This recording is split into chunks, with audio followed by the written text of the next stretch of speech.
திப்பு சுல்தான் ஒரு அரசரே தவிர சுதந்திர போராட்ட தியாகி அல்ல என்று கர்நாடக உயர்நீதிமன்றம் அதிரடியாக தெரிவித்துள்ளது.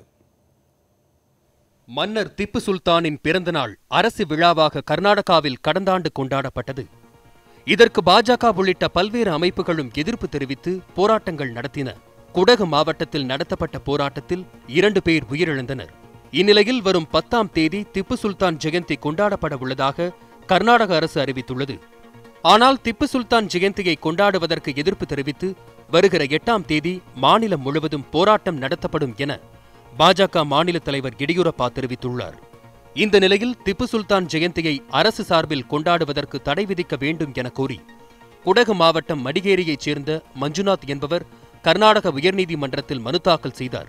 அந்த மனுவில் கடந்த ஆண்டு திப்பு சுல்தான் ஜெயந்தி கொண்டாடியதால் நடந்த போராட்டத்தின் போது குடகு மாவட்டத்தில் 2 பேர் பலியாயினர் என்றும் மாநிலம் முழுவதும் சட்டம் ஒழுங்கு பாதிக்கப்பட்டதாகவும் குறிப்பிடப்பட்டிருந்தது. இந்நிலையில் இந்த ஆண்டும் திப்பு சுல்தான் ஜெயந்தி கொண்டாடப்பட்டால் சட்டம் ஒழுங்கு மீண்டும் பாதிக்கப்பட்டு பல்வேறு உயிரிழப்புகளும் ஏற்படலாம் என அச்சமடைவதாக கூறப்பட்டுள்ளது.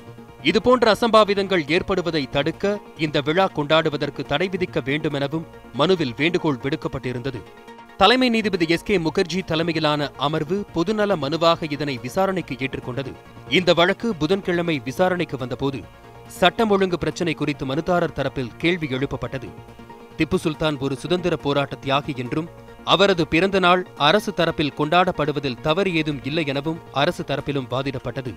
வாதத்தை இடைமறித்த கர்நாடக உயர்நீதிமன்ற தலைமை நீதிபதி திப்பு சுல்தான் சுதந்திர போராட்ட தியாகி இல்லை என்றும் அவர் ஒரு மன்னர் மட்டுமே எனவும் கூறினார்.